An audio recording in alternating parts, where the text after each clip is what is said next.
Hi, I'm Marshall from Ask Marsh, and today in the Logistics Technology Decision Making Mind Map, we're going to talk briefly about security, but in particular, security as it pertains to offshore data.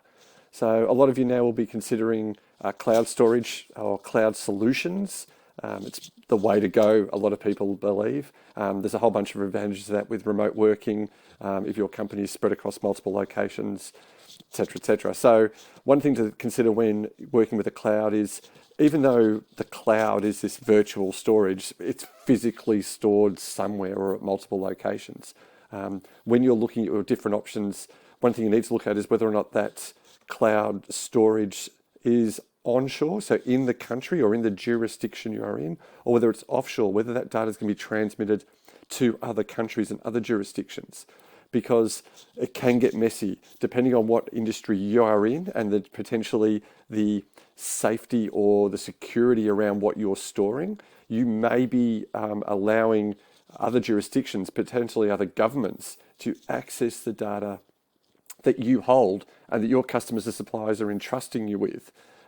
So obvious examples would be a lot of data storage is in the US, which means you are potentially susceptible to a whole bunch of homeland security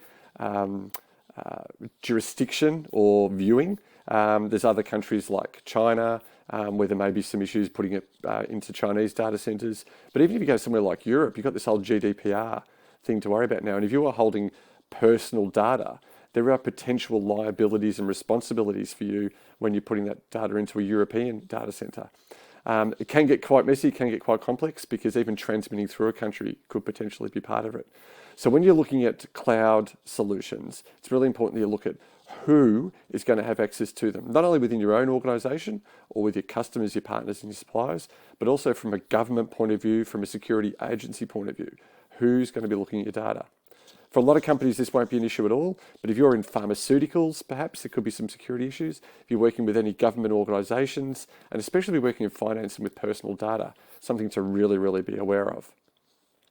My name is Marshall Hughes. My company, Ask Marsh, helps companies make logistics technology decisions. And you can find out more information about us at askmarsh.com. I'll talk to you soon.